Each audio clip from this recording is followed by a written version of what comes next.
وەختتان وەخێر یارانە کوردەوار، ئومیدوارم لە هەر کوێ هەن ساق و سەلامەت بن. ئەمڕۆ لە دیبەیتەکانە تفاقە یەکێک لە مهمترین دیبەیتەکانە ڕاپەڕیمان ئەوێت کە ئەتوانێت بە شەفافیەت ئاسۆیەکی ڕوونتر بخاتە بەرچاوی یارانە کوردەوار و فەرق ئینسانە کوردی تەکە ئینسانە منقاد ئەمڕۆژیە، ئینسانێکە لە ئینقیادە لە چوارچی وەهای جۆرا و جۆرە. ئێمە چ لە دەورانە ئیرە وەچێ لە دەورانە تفاقە هەر دەفعە و بەشێکمان لەم جەهانە کوردیە بەحس کردگە و هەر دەفعە و ڕوبەڕوو بوو ژینۆ لەگەڵە تەمام ئەو شتانەی کە بەناوە عەقڵە ناقس کریاگەسە ناوە زەهنە مردمە ئێمە کە هیچ گوزارەشێ نەتوانی بکات لە کوردیەتە خۆی، لە کوردبوونی و لە جەهانە کوردی. ئێوە ئەگەر من بەم دێڕە دەست پێ بکەم، دائیمەن بیستکتانە وەختێک کەسانێک وەکو نەهادهای بەرساختەی کۆرپۆرێشنەکانە منتەقە بۆ سەرزەمینە کوردەوار گەرەکیانە فرە خۆیان دەموکراتیک و لیبراڵ نیشان بدەن، ئێژن کاکە ڕەخنە بگرە، ڕەخنەی ڕووخێنەرنە، ڕەخنەی داهێنەر. ڕەخنە یعنی نەغد، نەغد یعنی کریتیک. با من سابەتی بکەم هەر ئەم قسەیەکی مزەورانەی بیر نەکریاگە کە لە دەستگاهە سوڵتەیە نەزمە کۆرپۆرێشنیە ئێرانیە جوولەکەی ئانووسی گیریاگە وەکو مابەقیە مەفاهیمێکی تر بە زوانێکی سادە بۆ خاتری ئەوەی لە یەکتری تێبگەین. ڕەخنە یان نەغد یان کریتیک عیبارەتەن دەز بەڕەسیکردن، هەڵسەنگاندنە شەرایطە ئێستەیی، بەڕەسیکردنە شەرایطە ئێستەیی کە ئێمە واین تێیە بۆ دۆزینەوەی درزێ کونێک کە بتوانین ئەو شەرایطەی کە حەزی پێ ئەکەین لایەقمانە پێ بگەین. دیسانەوە تکراری یەکەمەوە، بەڕەسیکردن، هەڵسەنگاندنی شەرایطی ئێستەیی بۆ دۆزینەوەی درزێک بە هەبوونی ئینسان و ئیرادەی ئینسان بۆ دەرچوونە لە مەوقعیەتە، بەمە ئێژن نەغد کریتیک. پس ئێمە ڕووخێنەر و داهێنەرمان نییە، ئێمە واینە ناوی شەرایطێکە حەزی پێ ناکەین. لەم شەرایطە کە حەزی پێ ناکەین بیر ئەکەینەوە کە ئەتوانین لەمە باشتریش بژین. نەوعێکی تر لە ژیان خیاڵ ئەکەین، تەسەور ئەکەین. خب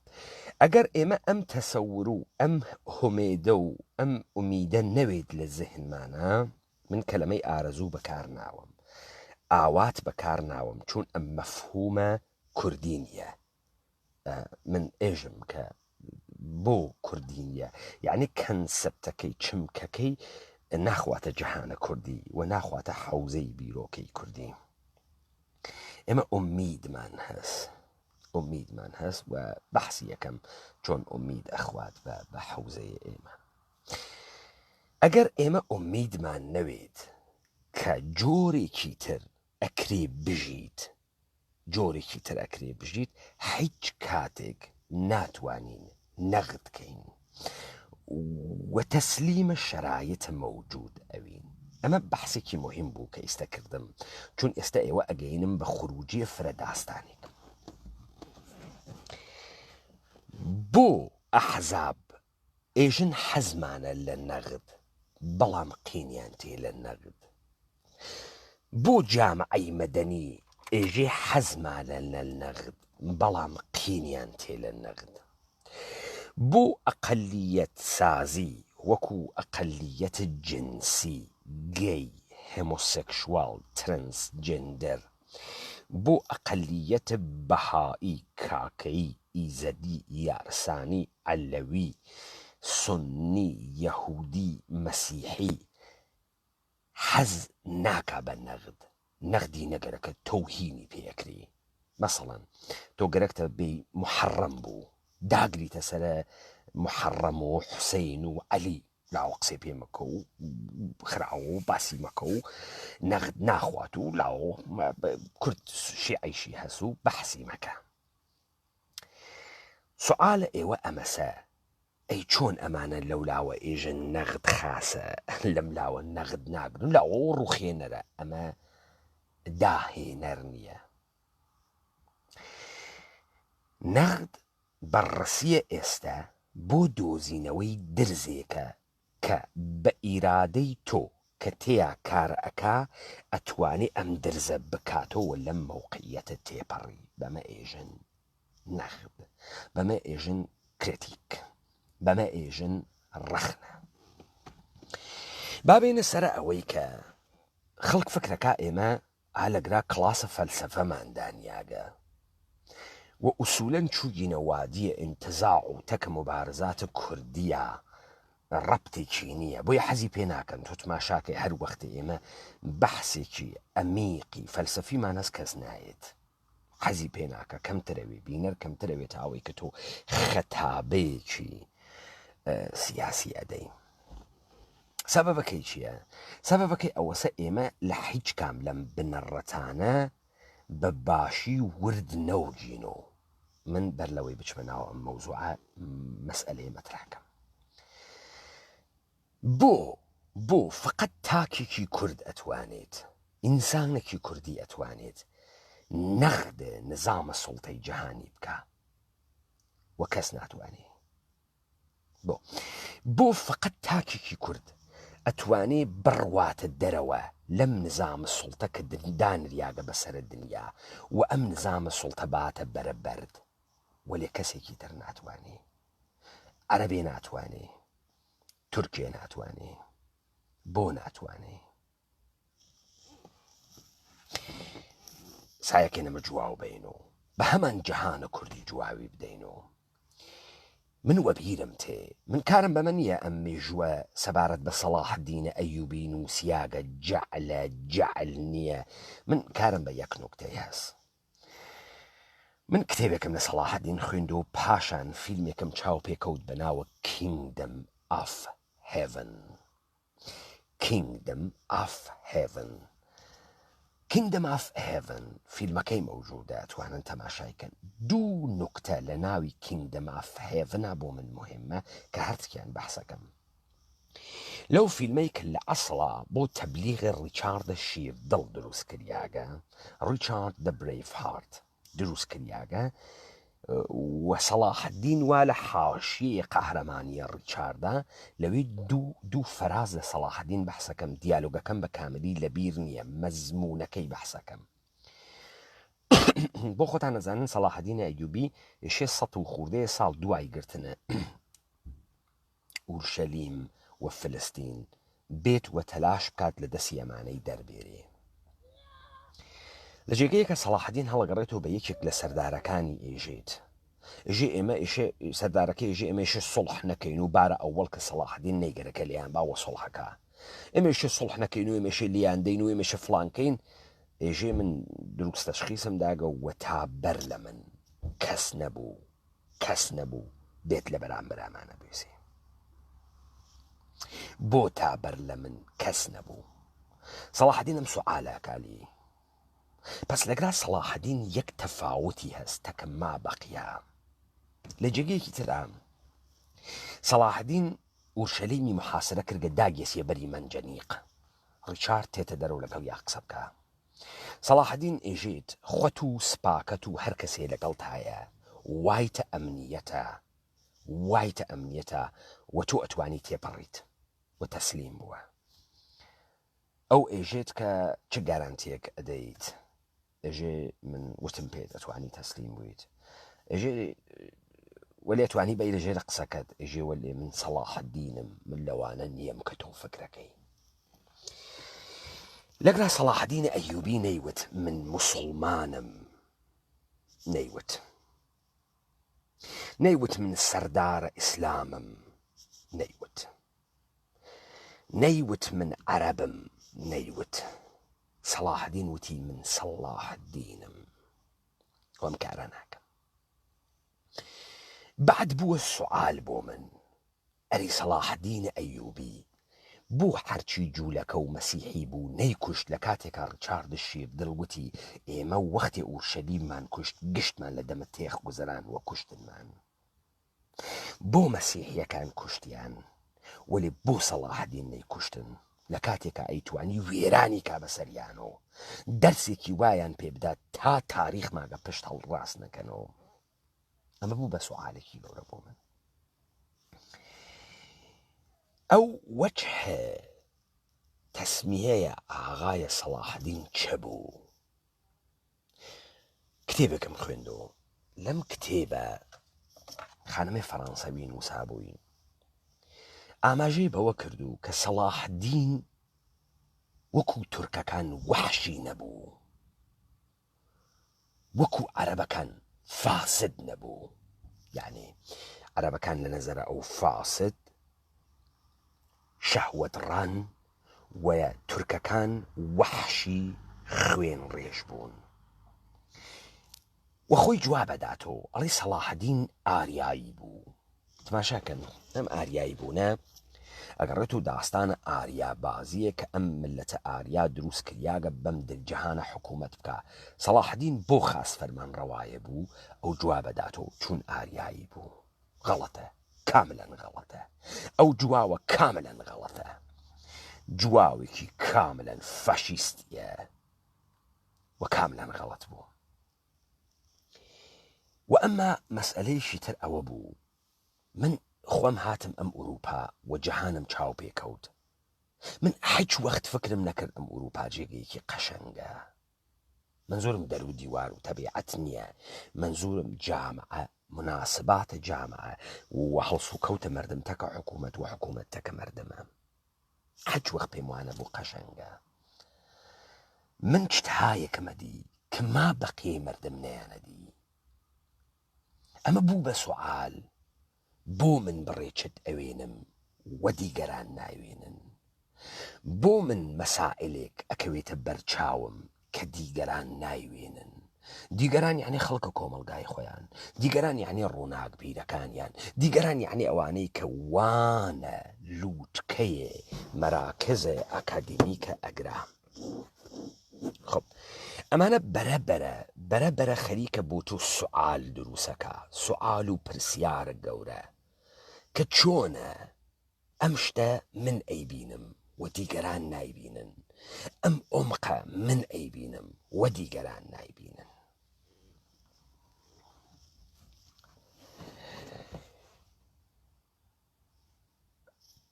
دیسانەوە خۆر عەزیەتەکە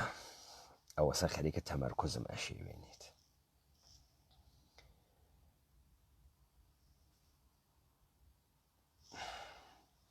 ئەگەر ئیجازە بدەن من بیگۆڕم.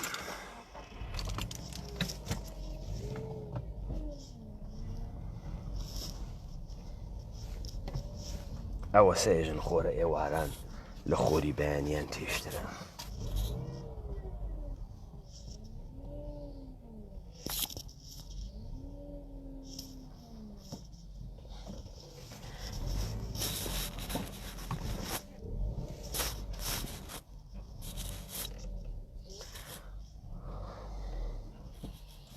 خەب باشتر بوو.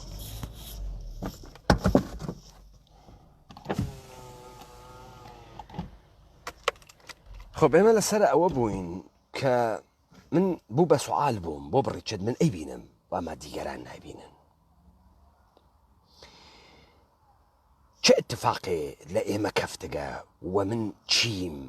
بزانن من لەم دنیا زندگیم کردگە وا مناوە ئەم دنیا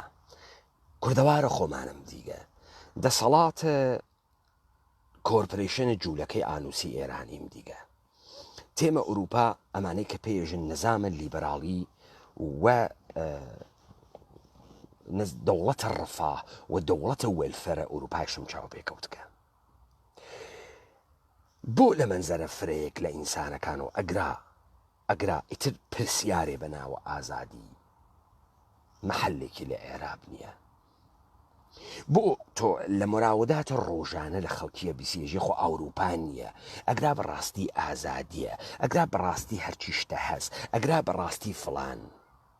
ئەمە تۆ لە عەرەبەکانی شەیبیسی ئەمە تۆ لە تورکەکانی شەیبیسی ئەمە تۆ لە فارسەکانیش ئەیبیسی بۆ واسە ئەگەینە داستانێ کە منم داستانە بۆ ئێوە ئەەکەمەوە من دوێکە وتم وە لە دیبەیتەکانە پێشووتریشا ئاماژەم پێکرد کە ئینسانە کوردی وە لە دیبەیتەکانە پێشووترا لە کاتە دیبەیتە لەبیرم تێت کە من یەکەم جار سەلاحەدین ئەیوبیم بە عنوانە سیاسەتمەدار هۆنەرمەند ناوبرد هۆنەر و ئاماژەم پێکردووە کە وتم بەرعەکسە داسایۆفسکی بەرعەکسە مەسیح و فەرهەنگە مەسیحی بەرعەکسە ئەوەی کە ئێژن جیزس love you بەرعەکسە ئەوەی کە ئەمانە ئێژن مەسیح عاشق ئینسان بوو و ئەمە عشقە کە جەهەن نەجات ئەدا و مەسیح بۆ خاترم عشقە بوو کە چووە سەرە سەلیب من وتم ئینسانە کوردی ڕزگار بوون و ڕزگاری بەشەر لە هۆنەرە ئەبینێتەوە من وتم سەلاحەدین ئەیوبی هۆنەرمەند سیاسەتمەدار بوو تەنیا هۆنەرمەند سیاسەتمەدارە تاریخ بوو بزانن بۆ خاترەوەی ئەم مەوزوعە بکەمەوە ئیشێ بە نوکتەیە پێی بوون دەورانی سەلاحەدین زندگیەکە دیسانەوە تاکید دەکەمەوە چه ئەم تاریخە قبولی کەین چه قبولی نەکەین چ جەعل بێ چێ حیکێنێ من بە عنوانە داستانی استفادە لێکەم ئەسڵ نێوە فکرکەنەمە داستانێکە وەم داستانە نەقڵەکرێ دەورانێک کە سەلاحەدین ئەیوبی زندگیەکە دەورانە سوڵتەیە کلیساس بە قەوڵە ئێوە دەورانە سوڵتەیە خلافەتە و ئالەگرا ئەدیان بەرچەستن و دەستگاهای دینی حکوومەت ئەکەن چ لە شێوەیە پاپایە ڤاتیکان چ لە شێوەیە خلافەتە بەغدادی لەگرا ئەخلاقێکە حکم ئەکا ئەخلاق دینیە ئەخلاق دینی ئینسانەکان تەقسیم ئەکاتەوە بە کافر و بە مؤمن تۆ لە ناوە مەردمە خۆتە ئەخلاق ئەخوا بەڵام ئەڕۆیتە ناوە کافرەکان ناخوا و ئەخلاق دینە تۆ بۆ ئەوان ئەپڵای ناوێت کافرن مەسیحیش واسە بەرامبەر بە ئیسلام ئیسلامیش واسە بەرامبەر بە مەسیحی یەهود واسە بەرامبەر بە هەرتکیان لەم دەورە تۆ لەگەر مەسئلەیەک بە ناوی ئەخلاق دینی ڕوبەڕوویت بۆ سەلاحەدین هەرچی یەهودی و مەسیحیە نەیکوشت بۆ نەیکوشت دەرسوورەتی کە ئەیتوانی بیکوژێ هەم دەسەڵاتی بوو هەم قودرەتی بوو هەم دین ڕێگەی پێدا بوو هەم ئەخلاق دینی ڕێگەی پێدا بوو هەم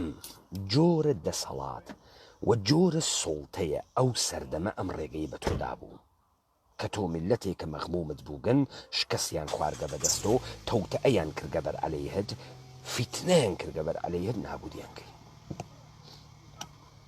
بەڵام بۆ سەلاحەدین ئەم کارە ناکا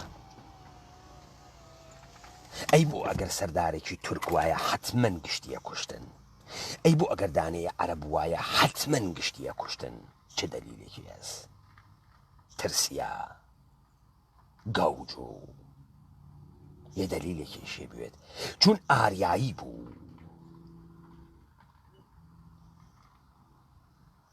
دێخۆ مەسیحیەکان خۆیشیان ئاریایی بوون ئەی ئەو بۆ قەتڵیە کرد ئەی ئەو بۆ کوشتاریە کرد ئەی ئەو بۆ دزیە کرد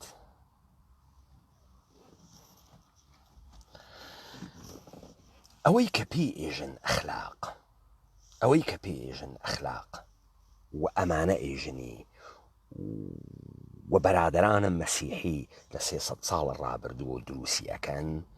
لە مەکتەبە ئینگلیس و لە دەستگاهە ئاغایانە ئادام سمیتەوە تێتە دەرەوە ئەمانە ئێژن ئەخلاق بریتیە لە پێوانەیە کە تەنزیمەکە ڕەوابەتی ئینسانەکان ناوە کۆمەڵگایەکە بەڵام بەر لەمە کۆمەڵگایە ئێمە داستانێکی تری واتیە جامعەی ئێمە. ومن ئەمە لە لاوە کە زەمبیل فرۆشە بەحس کرد.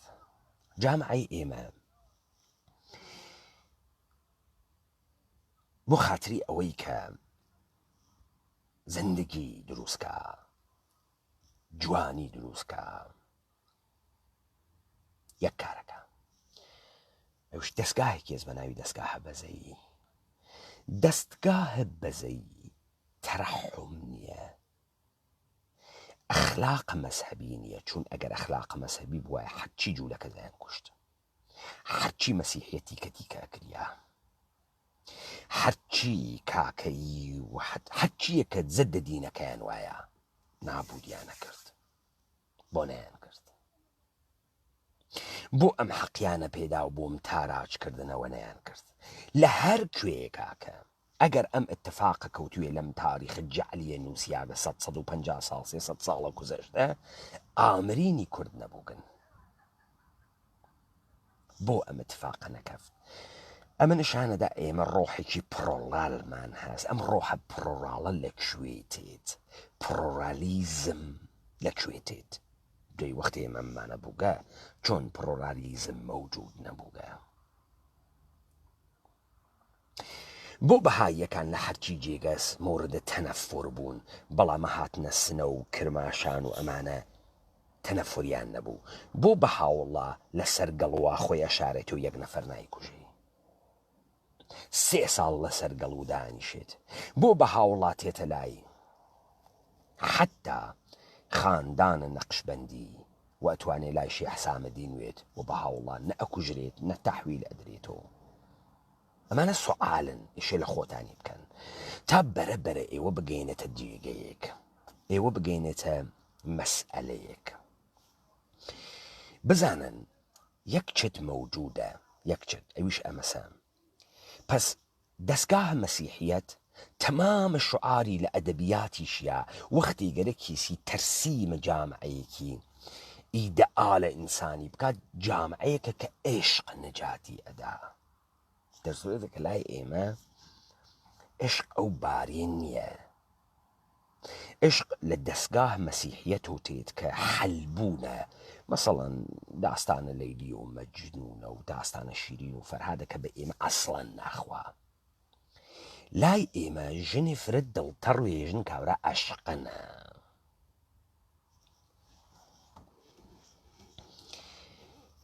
ئەمە ئەو بارە مەفهومیە ناگەینی کە مەسیحی واتیە، مەسیحی واتیە. ئەمە کورد یەک کاری هەست، یەک شتی هەست. کورد معتەقدە کە جوانی و خوڵقاندن و باشترین خوڵقاندن بە شەر نجاتەدا. من یەکە مەسالمدا دانەیە کورد کە دەسە سوالکەرێ ئەگرێ شتێکی پێدا، نەک ئەوەی کە ئێمە سوالکەر پەروەردەکەین، نەک ئەوەی کە ئێمە حتا کاوراق قێزەونتر و بێشتنە ناشیرینتر و بۆ گەنتر بێت، کە زۆڵتر و تێ هەڵدریاکتر وێت، زیاتر یارمەتیەکەین چون حەزەکەین بەم تەسویرە. ئێمە ئیتفاقەن قینمان تێ لەم تەسویرە، ئێمە ئیتفاقەن لەم تەسویرە حەزی پێ ناکەین. پێمان وایە تەسویرێکی ناشیرینە، پێمان وایە تەسویرێکی کەریهە. بۆیە ئێمە تەوەجۆ بکەن کەسێ فرە ماستاومان بووە کە حەزی پێ ناکەین، کەسێ ڕەفتارێکی سووکەکە لە خۆی و قینمان تێلێ، لە خۆی و بەعزێ مەواقع ئێمە شەرمە مانگرێ لە جێ خەڵکی. کاورایەکی لای ئێمە 3 تەلاقەی خوارد، من لە جێگەی خەڵکی ڕۆژێ 100 دەفە تەریقەوم و بۆ سەبەب هونەرمەند بوونە لە بەزەیە. تۆ بە بەزەی هونەرمەند دائیمەن ئەو دیوی شکڵەکان ئەوێنێت. یعنی تەسەور ئەکا ئایا ئەم شکڵە هەر ئەمەسە یا من ئەتوانم شتێکی تری لێ دروست بکەم. بۆیە تۆ ئەوێنی لە سەرزەمینە ئێمە ئەوەڵین کەسانی کە باخ دروستەکەن ئینسانە کوردیە، سێبەر دروستەکە، گوڵ ئەچێنێ، باغ و باغات دروست ئەکا.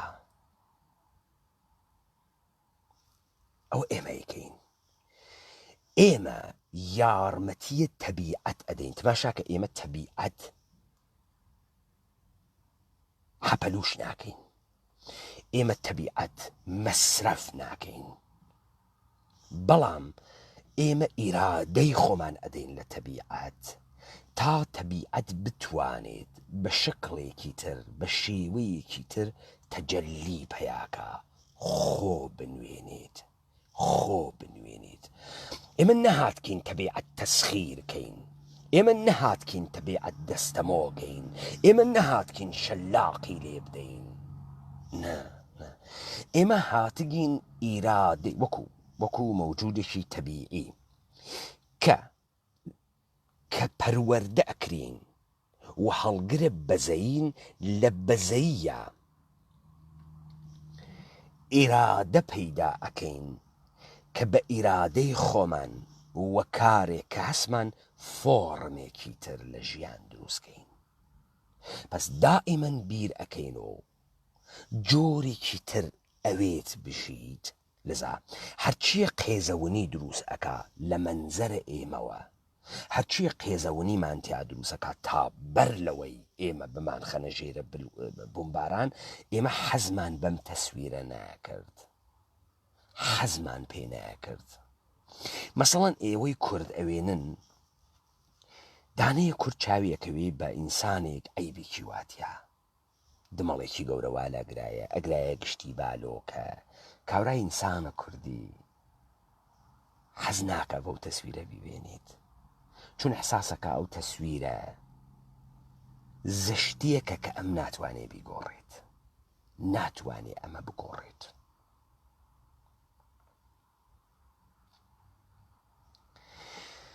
پس جیهانە کوردی جیهانە هونەرمەندانەس. نگاهێ هونەرمەند نگاهێکە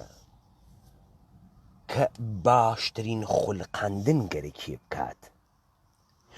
و لە باشترین خوڵقاندنە دائیمەن ئازادی دانریاکە. تۆ ئیشێ ئازادوی تا بتوانی بفڕی، تۆ ئیشێ ئازادوی تا بتوانی نان بیتە جوولەکەیە، تۆ ئیشێ ئازادوی تا بتوانی نان بیتە بەهاییە، تۆ ئیشێ ئازادویت لە هەرچی قیودە تا بتوانی جۆرێکی تر فکرکەیتەوە. لە برسێتی ئازادویت، لە فەقر ئازادویت، لە دڕندەگی ئازادویت، تۆ ئیشی بزانی چی جوانتری ئەکا زندگی، و تۆ وەکو ئینسان چۆن ئەتوانی یارمەتی تەبیعەت بکەی بەدانە ئیرادەی خۆت کە تەبیعەت خۆی بنوێنێت، خۆی بخەمڵێنێت. لەذا تۆ باخ دروست ئەەکەی، گوڵ دروست ئەەکەی، ئارایشی ئەەکەی. بۆیە تۆ تەسویری وا ئەوێنی سیر کە ئەو دەمە بنوا ئەو لێوە، ئێژی گوڵباوخی تۆی گەڵامێوە. سیر کە ئەو دەمە بنوا ئەو لێوە، ئێژی گوڵباخی تۆی گەڵامێوە. خب ئەگەر تا ئەگرا تێگەین، پس ئێمەیە ئینسانە کوردی، نەک لە بەرەوەی خوا بمان واتە بەهەشت، نەک ئەوەی کە خێر و بەرەکەت و دانەیە خشتە تەڵا بخێنە سەر قەسرەکە و کۆشکەکەی بەهەشتمان. نا، لەبەر خاتری ئەوەی ئەم دنیا جوانتر بکەین،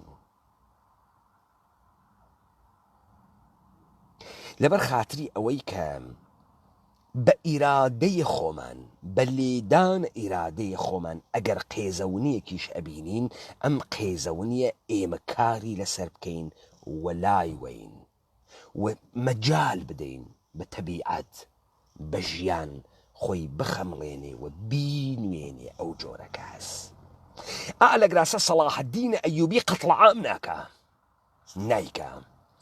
لە ئەوجە قودرەتە قەتڵ عام ناکە نایکە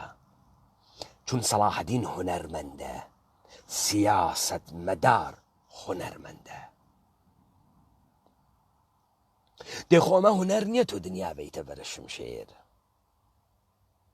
دەیخۆمە هونەر نییە پەس نە ئەخلاق دینی بوو نە موسڵمان بوون بوو نە هیچ کامیان نەبوو سەلاحەدین هونەرمەندە چۆن سەلاحەدین تەنیا کەسێک کە ئەتوانێت دەستگاها کلیسا بخا لەبەر خاکریەوەی سەلاحەدین هونەرمەندە کوردە تۆ کە هونەرمەند بووی ئەتوانی لەسەر شەرایطە ئیمڕۆ تێپەڕیت تۆ ئەتوانی فۆرمێکی تر لە ژیان بوێنیت تۆ ئەتوانی تەسەور بکەی ئەتوانی دەسەڵاتە کلیسا بخەی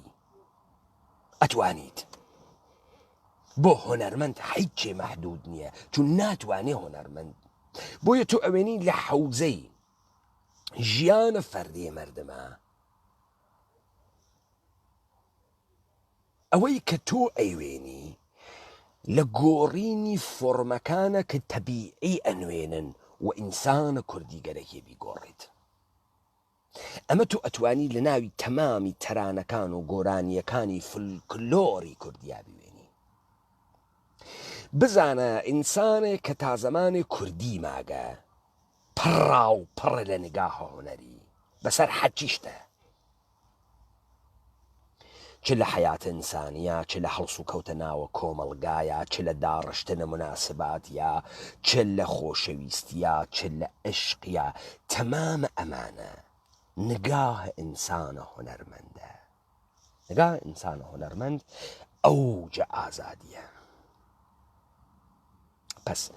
سوالێکی تر لەگرا جواو ئەدرێت و ئەرێ ئەم کوردە بوو تەنیا ئومەتێکە چۆکی دانەداگە بۆ نظامە سوڵتە ئیستەیشە چۆکی دانەداگە ئەلا ڕقمە ئەوەی کە ئەم کوردە 300 ساڵە منسەجم لێ ئەدەن تاریخی ئەوەن فەرهەنگی ئەوەن عەقڵی ئەگۆڕن دەستکاری ئەکەن پەروەردەی ئەکەن فاسدی ئەکەن فەسادی تێ ئەکەن سیستەماتیک لێ ئەدەن فۆسفۆری لێ ئەدەن شیمیایی لێ ئەدەن دانشگای حیزی لێ ئەدەن جوولەکەی لێ ئەدەن زوانە فارسی لێ ئەدەن کۆرپۆرێشنە ئێرانی لێ ئەدەن لێ ئەدەن وەلی ئەم کوردە هەنووز هەناسایە کێشەی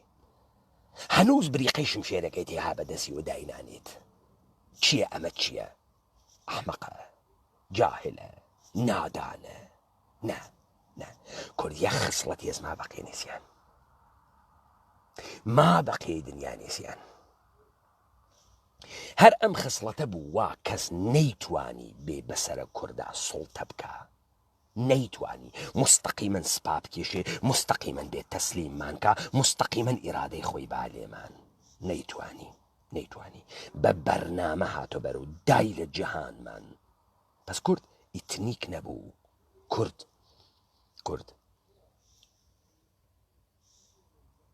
جۆرە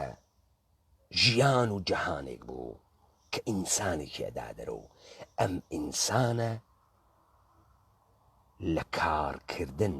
و دانە ئیرادەی خۆی لە تەبیعەتە و لە زندگیە ئینسانیە باشترین خوڵقاندنیە کرد بۆیە تۆ لە جامعەی کوردەوارە عیداڵەت حاکمە مەفهومە عیداڵەت ناوێت تۆ کێشەی ئینسانە کوردی بەرابەری ناوێت تۆ کێشەی ئینسانە کوردی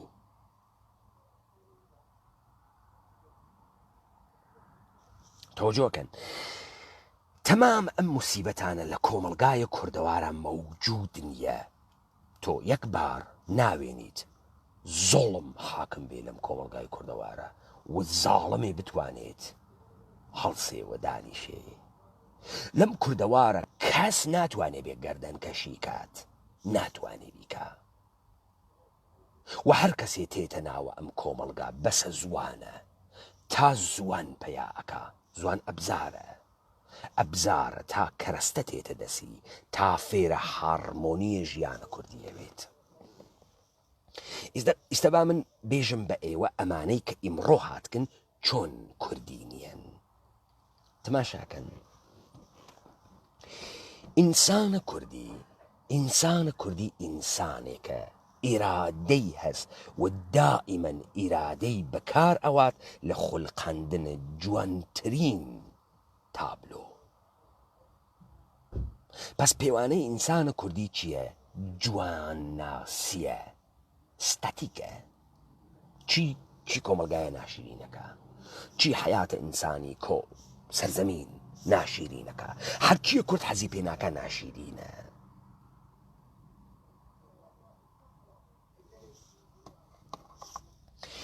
دیاردەی برسێتی دیاردەیەکی ناشرینە، بۆیە کوردێژێ کەس لە برسا نەمردگە، کەس لە برسا نەمردگە. چۆن کەس لە برسا نەمرگە؟ لەو ئافریقا خەڵک لە برسا خەریک ئەمرێ، چۆن ئەم کوردە معتەقەدە کەس لە برسا نامرێ؟ دلیلی هەست لە جەهانە کوردیە کەس لە برسا نامرێ. منا کەس لە فرەجێکی کەم دنیا لە برسا ئەمرێ، لە یاڵەت متحدەی ئەمریکا لە برسا ئەمرێ.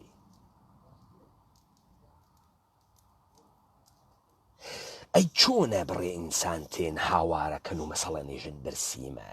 چون ئەزانن ئەم تەسویرە ئینسانە کوردی حەزی پێ ناکە، حەزی پێ ناکە.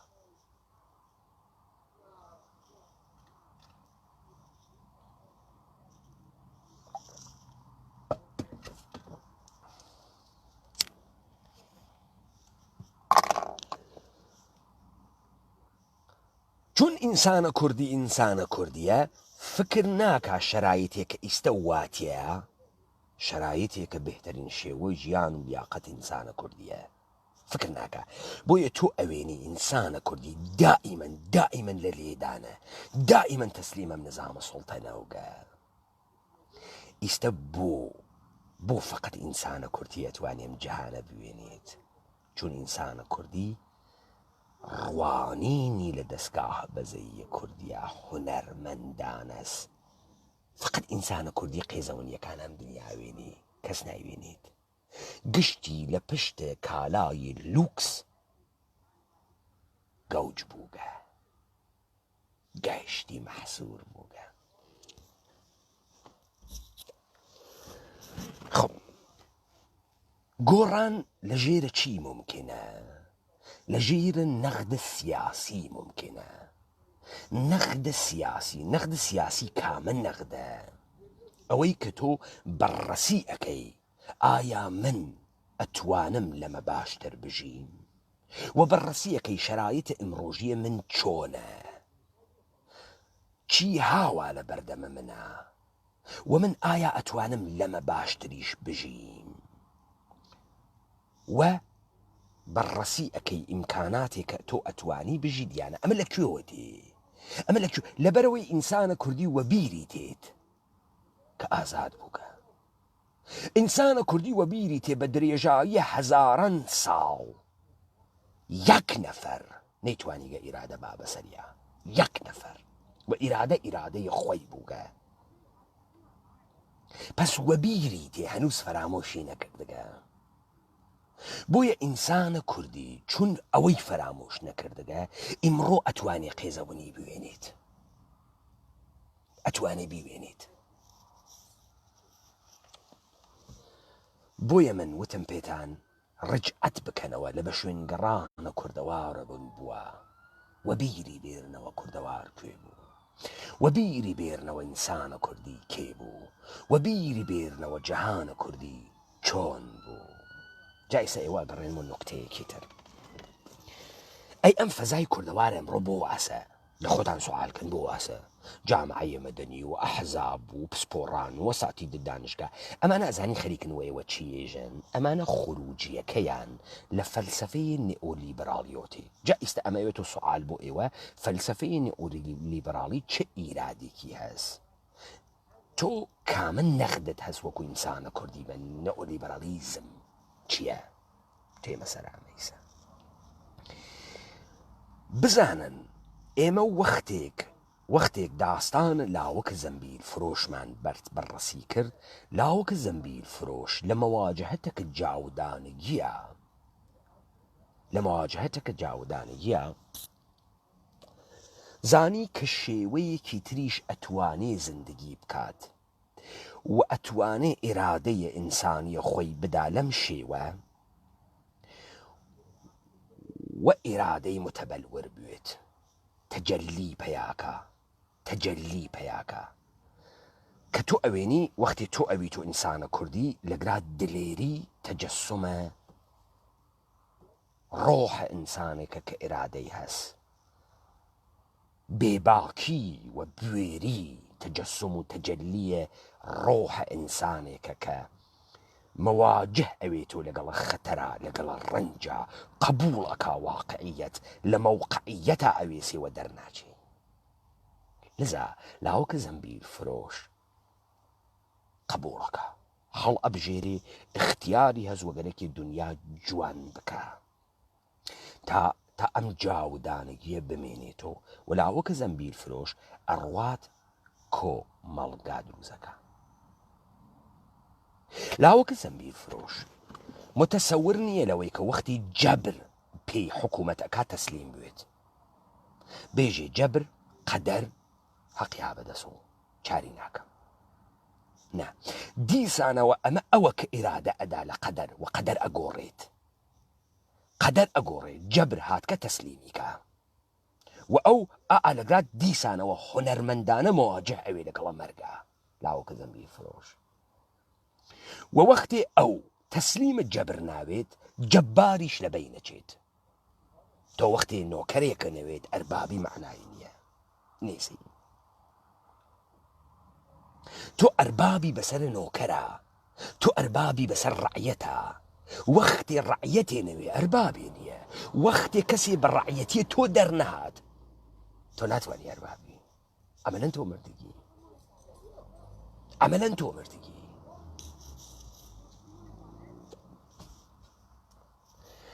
پس تۆ ئەوێنی ئالەگرا ئینسانە کوردی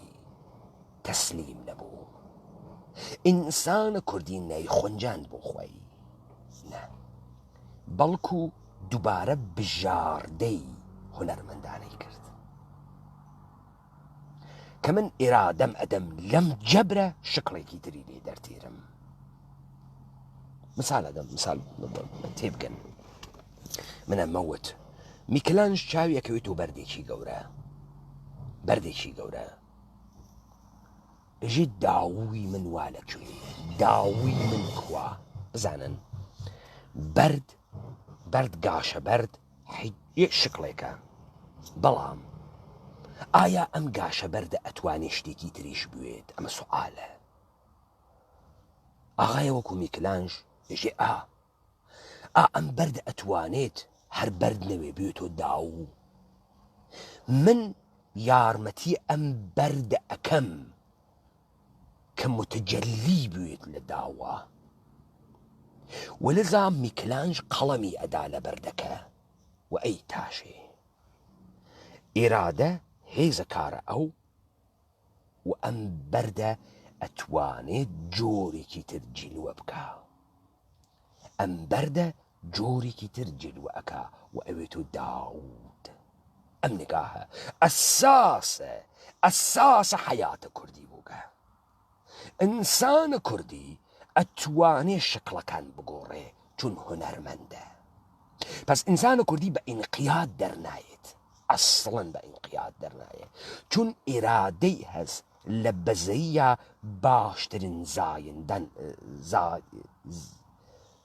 باشترین زایاندن ئەکا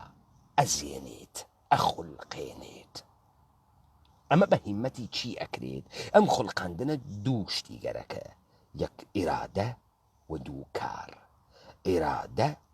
وەکار ئەی ئەوەی کە تەسلیمە شەرایەت ئەوێ ئێژێ تازە و دەسی بێ دەسەڵاتم و چی بکەم ئەوە کوردی نییە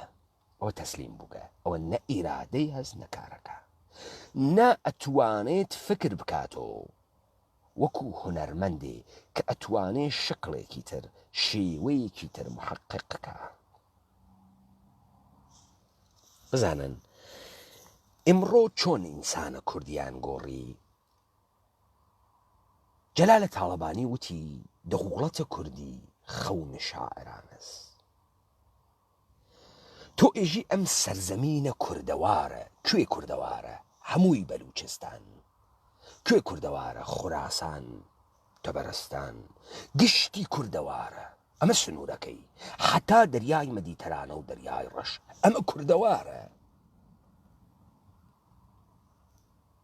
و من متبلوری ئەەکەم ئەو هاتووتی نە تەسلیم بوون ڕۆیایەکی ئەحمەقانەست ئەمە ڕۆیاست ئەمە خەونە ئەمە ئارەزووە و ئارەزوو شتێکی ئەحمەقانەست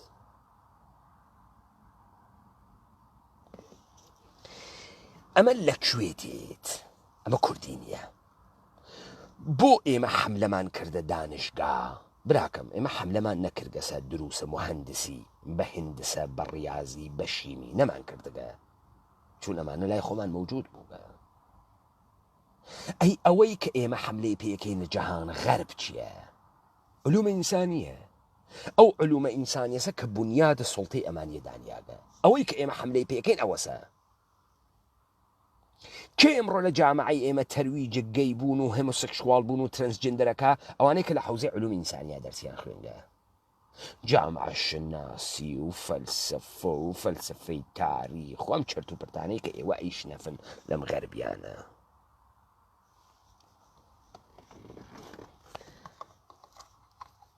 خەڵ تێنە سەرە مەسەلەیەک ئایا ئەم غەربیانە بیریان کردووە لە ئازادی پس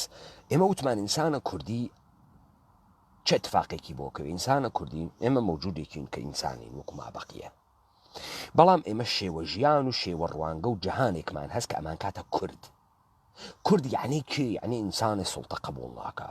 ئینسانێک کە ئازاد بووگە لە چییە ئازاد بووگە کورد لە باشترین خۆڵقاندن و هونەرمەند بوونە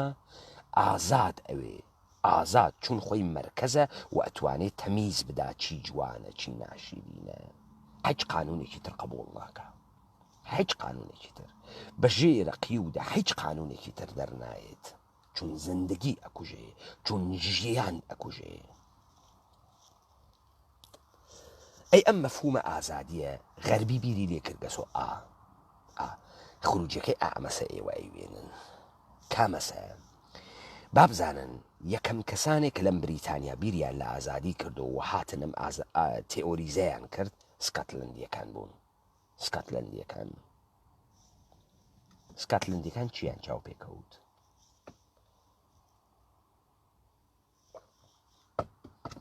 سکاتلندیەکان ئازادیان لە شتێکا دین تەسەور بکەمە جەهانە مەسیحیەتە کافر و مەسیحی و ئەمانە مەوجودە ئەخلاق مەسیحی حاکمە ئەسکاتلندیەکان شتێکیان دۆزیوە دییان لە معامەڵەکردنە ئینسانەکان ئازادن بۆیان فەرق ناکا کاورا جوولەکەس ئەرمەنیە کاورا هیندیە بووی مهم نییە معامڵەکەن وەیەکۆ ئەک وتیان وەڵا ئازادی وا لە ناو بازاڕە ئازادی وا لە ناو بازاڕە لەگرا ئەمانە چمکێکیان دروست کرد بە ناوی سیڤیل سۆسایەتی کێ دروستی کرد سکاتلندیەکان سیڤیل سۆسایەتی کامەسە کۆمەڵێک گای مەدەنی ببەخشن کۆمەڵگای مەدەنی سیڤیل سۆسایەتی کامە جێگەس ئەو جێگەسە وا بازار تێە حکومەکە چه اتفاقێک هەفت ئەم سیڤیل سۆسایەتیە چه اتفاقێکەخە ئەماخە نگاه ئینسانە کوردی بە ئازادی نگاهێکی ڕەدیکاڵە ئینقلابیە ئینسانە کوردی متەسەورە کە ئازادی ئیشی تا نەهایەتی بچێوە سنووری نەوێت تۆ لە ئافرەندنە لە بەزەیە سنوورت نییە کە بڕۆی بەرە و جوانترین خولقاندنەکان ئەمما لە نگاهە لیبرالیە ئەنگلا سەکسۆنە کە لەسەر اقتصاد و لەسەر بازرگانی تێتە دەرۆ ئازادی کولەن ئەختە ئەکرێ ئازادی کولەن ئەی خەسێنن حیچ ئازادی چییە؟ ئازادی وا لە ناوە مراوداتە بازاڕە سیڤیل سۆسایەتیە لەگرا اتفاقێکە ئەکەوێ ئەمەسە ئیتر ئینسانە ئەنگلا ساکسۆن ناتوانێ فکر بکاتۆ لەم شرایطی کەواتە ئەتوانێ شرایطێکی خاستر زندگی بکە بۆی تۆ ئەوێنی هەنووز مەلەکەی بریتانیا مەلەکەی بریتانیاست وەدانەی ئینگلیسی فکر ناکاتەوە یشی بڕوا بدەوێت لە کلکی مەلەکە لە پاکی باکینگهاما دەری بێرێت فکر ناکاتەوە بۆ چون لە جامعەیە لیبراڵە لە جامعەیە لیبراڵ تبقەم ئەندیشە تو دائیمەن لە هەر کوێکی ئەم جامعە حملە بە تۆ بکەن یەک جێگە ئازادە دائیمەن جێگەیە کەس تۆتیان نەفەس بکێشی ئەو جێگە کوێز بازارە بازار لذا تۆ قبولە ئەم شرایطە ئێستا بکە قبولە مەلەکە بکە قبولە سڵتەیە مەلەکە و دەستگا حکوومەتە بریتانیا بکە لە بازارە ئازادی چی میلتە بسێنە چی میلتە بەفرۆشە تەکەکیان مامەڵاکەی بیکە تەکەکیان نایکەی مەیکە مەیلە خوەتە وتە حەمەی من بەیە بوو هەرە و سەعاتی بوو تیان حەمەی من بەک سەعات چەنە وتی مەیلە خوامە بێژم چوارە چوارە بێژم پەنجە پەنجە لەم دنیاە ئەمانیشە تۆ لە ناوە بازارە بازار حکومەکە ئەمە ئەو شتە سەوەحایەکەیژێتی بازار تەنزیم ئەکا چی تەنزیمەکە یعنی من ئیستا ئاو عیدەکە ئەوەمە بازارە بریتانیا قیمەتە نێمە سەری 10,000 پۆند یەک نەفەر نایە من بگرێ دەوڵەت نایە من بگرێ بێژ چی 10,000 پۆند ماڵ تەواوی مەیلمە 10,000 پۆند ئەگەر دانەیە گەوج بوو ئەمێ سندوە 10,000 پۆند حەقی خۆمە حەلالە و وەرەگیرفانمە و مادام باجەکەی بەمە دەوڵەتە ئینگلیس 120 بەمە دەوڵەتە ئینگلیس ئەو پوڵە من دەرماوەرگە حەڵاڵ قانونیە دەی ئەمە ئیرادی چییە؟ سوعالە مەسە ئیرادی چییە؟ ئەمە ئیرادی ئەمەسە تۆ بیر ناکەی تۆ لە ئازادی ئیتر ئەمە یەک ئازادی تاعتی لەوێ تەواو وە تۆ ئیتر کریتیک نییە بەرامبەر بە ئازادی ئەقڵی نەقادانت نییە نەخدت نییە بۆیە تۆ یەکدانە منتەقد ناوێنی ناوە دڵە لیبرالیزمە هاتوێتە دەرەوە نیسیان منتەقدیان نییە نەخدێ نییەیتر بچیت گەرەکە بڕ ناو بازار بخۆت و هەڵخەرەوە تۆ بازارت کە قبول کرد یعنی ئێشێ شرایط موجود قبولکەی ئەما کورد شرایط موجود قبول ناکە نەیکردگە بۆیە توانی جەهان بەخۆڵقێنەیە کورد توانی تەمەدون دروستکە کورد توانی تەمەدونێ دروستکە کە بێ ئەوەی دانیشێ مەفهومە عیداڵەت تئۆریزە بکات و عیداڵەتی عەمەڵ کرد بێ ئەوەی دانیشێ مەفهومە بەرابەری بەحسکات ئەمەڵی پێکرد بێ ئەوەی دانیشێ ئەخلاق تئۆریزە بکاتەوە دەستگاهێکی دروست کرد کە کۆمەڵگای کوردەوار باڵانس بوو هارمۆنی بوو ئۆرگانیزم بوو تەوەجۆ ئەکەن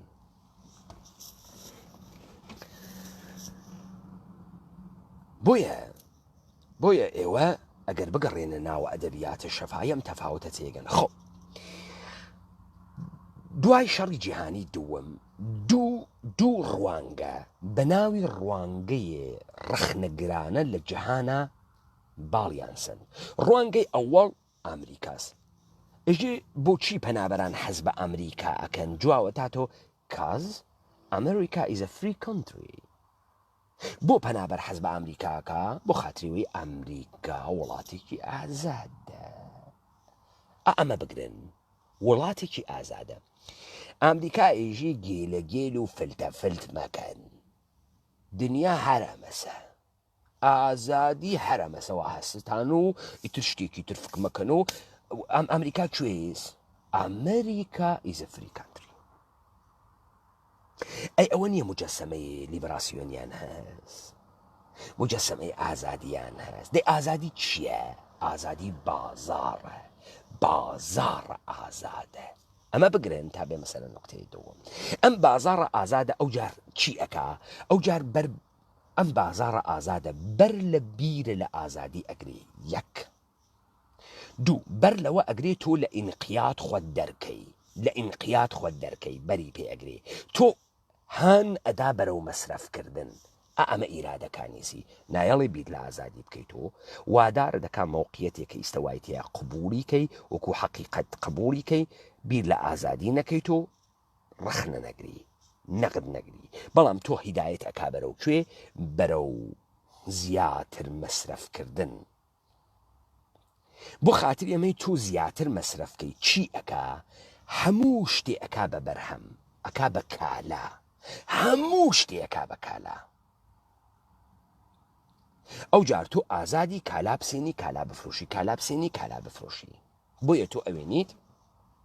لە یاڵەتی متحدەی ئەمریکا کەنیشکی ئەڕوات قەراردادی ئەنووسێتەکە کۆمپانیەکی فیلمە پۆڕنە 4 ساڵ ئەم خانەمەیەشی ئۆرال سکس بدات ئەینال سکس بدات گەنگ بەنگ بدات گروپ سکس بدات حەچی سکسە بیدات بێ لیمیت ئیمزایەکە تۆ تەسویرە ئەم خانەمە لە ناو فیلمە پۆڕنێکە ئاوێنی دە پیاگۆیەک و تفیدیەکەن ئەدەنە ناو دەمی کلکەکەنە ناو دەمی کلکەکەنە ناو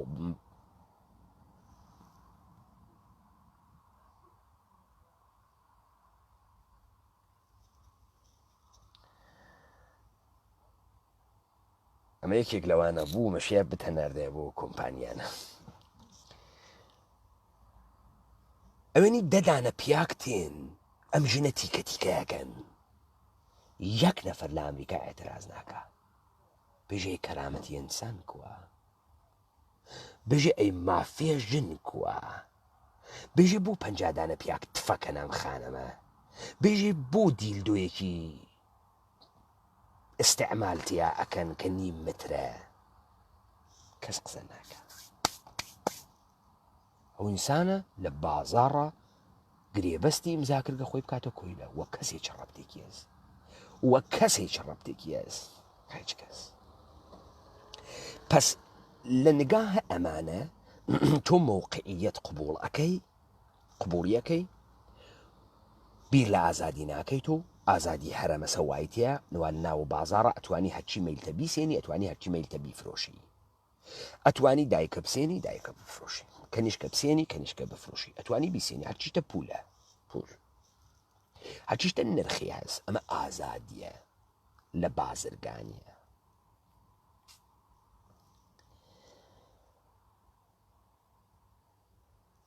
داستانەکە ئەگاتە کوێ داستانەکە ئەگاتە پۆست مۆدێرنیزم ڕەخنەیە پۆست مۆدێرن ڕەخنەی پۆست مۆدێرن ئێژێ چی ئێژێ بابە وە گیانتان وە گیانە نەنەتان هەچ کەس لە ئینقیاد دەرناچی ناتوانی دەرچی و هەرە مەسە و قبولی بکە و تەبیعیە دەی چی بکەین نە ئێستا بین با فکرکەین و بزانین ئینقیادەکان چه شکڵین خواریەکدان ئینقیادمان نییە لاوە کاورا گەیە باوکی نایاڵێ سکسکە ئێستا بێ بڕۆ شوێنە مافە گەیەکان ئەمەی ئینقیادی کاورا هێموو سوکشوالە ژنە حەز بە ژنێکی ترەکە و کۆمەڵگا نایەڵێت و خەڵک نایەڵێت و قێزیان لێەکەن و ئێستا بڕۆنە شوێنە مافە ئەوە بڕۆنە شوێنە مافە ژنە بڕۆنە شوێنە مافە مناڵە بڕۆنە شوێنە کورە بێن بەڕەسی بکەن بزان ئینقیاد چی ملیۆن ئینقیادمان هەست دە ئێستا هەر دەفعە و لە بینە ئینقیادانە بازی بکەین کۆمەڵگای جامعەی مەدەنی بۆ دروستەکەن جامعەی مەدەنی چیەکە ئێژی کورە داربڕوەکانی کوردستان لە بین چوو خەڵکیشی خواهڕی ناگرێ و ڕازە کاودی داربەڕوو نەوێ چی بکەین و باو کەڕۆ و وای داربەڕوو گەشتی هەڕاکا بەرەو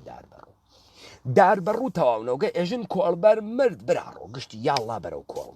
کۆڵبەر تەواو بوو ئێژن وای کونیەکانە کوردستانیان کوشت گشتی هەڕاکا بژی کونی و ئای باو کەڕۆ کونی مەکوژن و یەکێتر هاوار ئەکا ئێژێ وای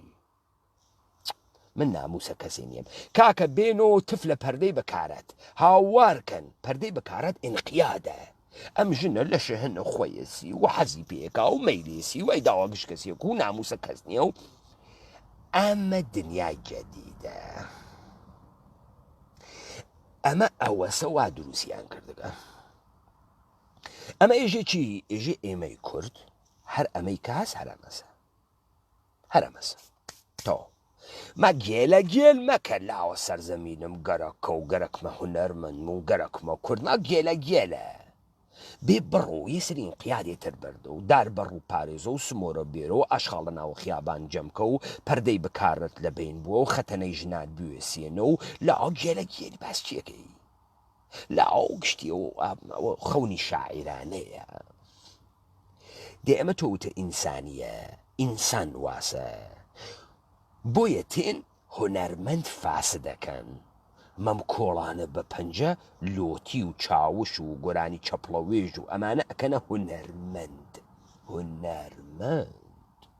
شاعرن خوێڕی بۆ دروستەکەن و ئینسانە تێ هەڵدریاگە بۆ دروست ئەکەن و بڕۆ تەماشای قسەکانیان بکە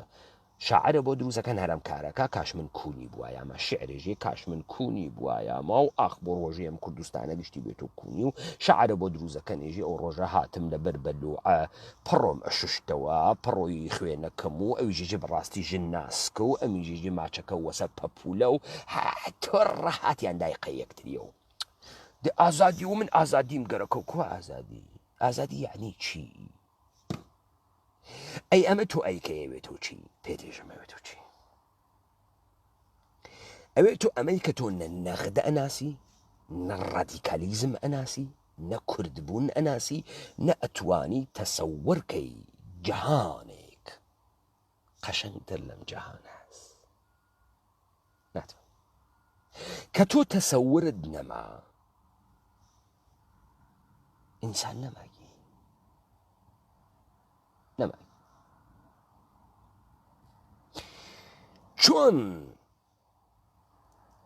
چۆن دەوڵەتە کوردی خەونە شاعرانەس ئێمە بە مەلاین ئومەت کوردیمان هەست خۆنێنە کولەی مڕیخا قاچیاندا گەسۆ لەسەرم سەرزەمینە دانیشت بن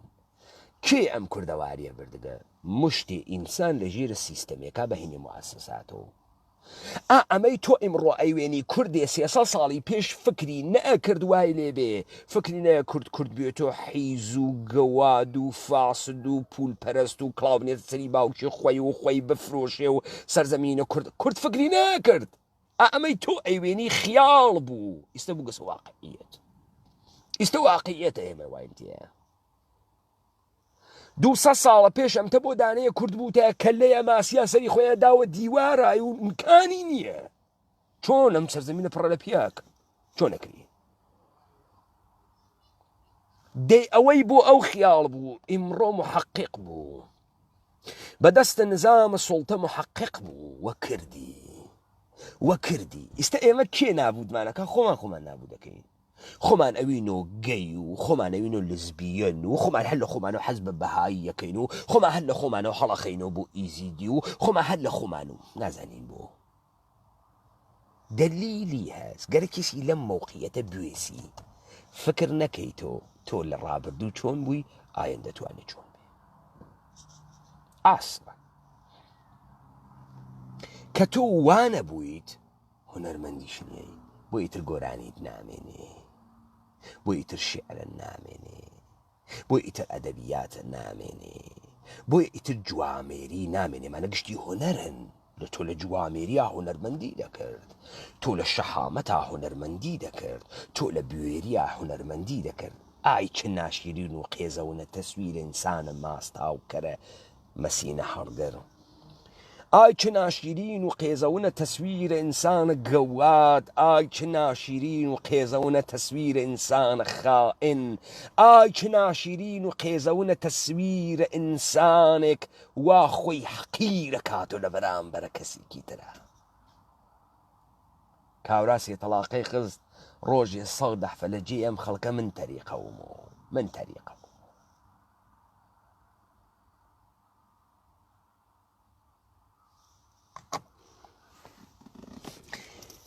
ئێمەی کورد فکرمانە کرد گشت کەسی وەکو خۆمانە وەکو خۆمان دنیا وێنی گەرەکیسی دنیا جوانوێ جوانی کا قەشەنگی کا زیبایی کا نە ئەمانە قێزەونیانە کرد قەتڵامیانە کرد دزیانە کرد سەرزەمینیانە ورد خەڵکیان بە کۆیلایە کرد تەجاوزیان پیانە کرد ئەمانە دنیایان قێزەونە کرد ئێمە دنیامان جوانە کرد ئیجازەمان نەدا کەس تەعەدامان پێ بکە ئیجازەمان نەدا کەس بمانکە بە کۆیلە پس لیبەرالیزم ئازادی کوشت بیری ئازادی کوشت سەودا و خیاڵ ئازادی کوشت لیبرالیزم هەرچیشتە کردیە کالا ئەواتف ئینسانی کردە کالا ڕەوابەتە ئینسانی کردە کالا هەرچیشتە کردیە کاراوە پولی هاورد پول ئیستە زانیتان بۆ لە سلێمانی هەولێر مەعاشە فرایەنەداوە خەڵکی لەبەر خاتریەوەی هەرچیشتە کورد دەبێتە پول ئەو ئیستا لە سلێمانیە مافیە ناوگەڵ و مافیە کونی بوو بانگەکەن کەسیش قینی لێ ناوش قەسی قینینە واحدە بۆ تێرن شیرینە و زەریفە و کوڕێکە و کەنیشکە و کەنیشکە و کوڕێکە و کەس نازانێت و گشتی دەمەکە دەم پانکاتەوە پانیوە 300,000 نەفەر سەیریەکە ئەم شەو نۆگەی ماچی تۆیە حەز ئەکەی بە سێکس و بێرە و 500,000 نەفەر تەماشایەکە دانەیە کورد نایجی چ قێزەونی چەند ناشیرینی واقعەن زشتی ئەجەب تابلۆیەکی زشتە تۆ دادەی تۆ کاکەی چی ئەم شەو ماچە عشقە و شەوێ عشقە و سێکسە و سێکسیە بارێ و سێکسیە بووە و کەس ناویسی گشتی شێویاگە دنیا بوو گەسۆ کەوشە پێ و پێ حەجێ نەما معلوم نیە کێکێز چیچ کارەز تەوەجۆ ئەەکەی لەگرا هیچ ئرادەی لە تۆ متەسەور نییە تۆ ناتوانانی هیچ فۆرمێ بگۆڕی ئەمە فۆرمێشە دەقیتیا بگری نا کورد دەق ناگری لە هیچ فۆرمێکە کورد فۆرمە گۆڕێ ئەوەسە ئینسانە کوردی ئەتوانێ لەو دیوە جەهانە ئەمان فکر کاتەوە چون ئینسانە کوردی لە جەهانە کوردیا هونەرمەندە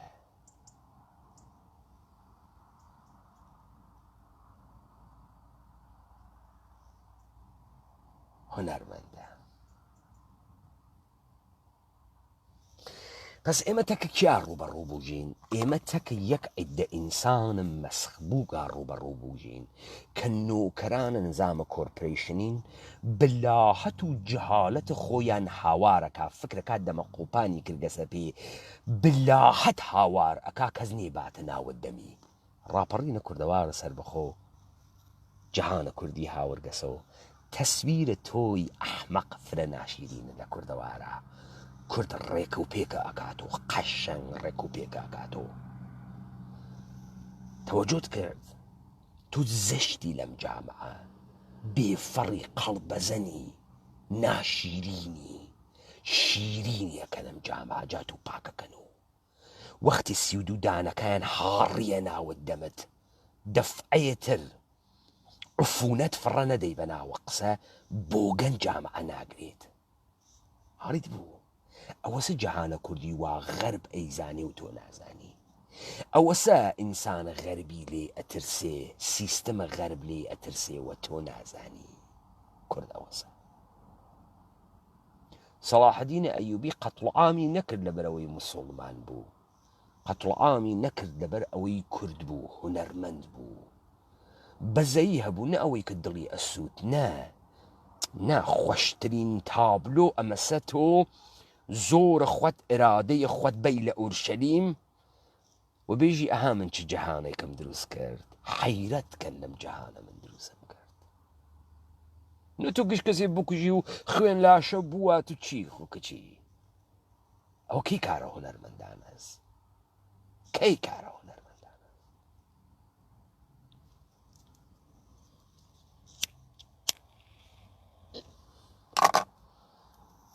ئینسانێک کە متەسەور نەوێت و نەخت نەکاتۆ لە شەرایتە ئستەی نەگەڕێ بە شوێنە دەرزێکە کە بزانێت بە ئیرادەی خۆی و بە کارە خۆی ئەتوانێم درزە گەورە بکات و دنیایەکی تر بخڵقێنێت ئینسان نییە خۆ کورد نییە بۆیە ئستسنایە لە جەهان هەست ئەویش ئینسانە کوردیە مستەسناس لە هەرچی شتە لە هەرچی مەفاهیمە کە ئەمانە دروستیان کردگە پلۆرالیزم و دموکراسی و جاستیس و فریدم و لیبرالیزم و نئۆلیبرالیزم و کۆمۆنیزم و تەمام ئەمانە لاڤ کورد مستەسناز لەمانە کورد هونەرمەندە کورد بەزەیی هەست باشترین زایاندن و خوڵقاندنی هەست لذا خۆی ئەبێ بە تابلۆی تەبیعەت پێوانەیە ئەم تەبیعەتە یارمەتیە تەبیعەت ئەکا زندگی ئەکا کە خۆی بخەمڕێنێ بنوێنێت جۆرێکی تر تەجەلی بکات جۆرێکی تر لایەوە خۆش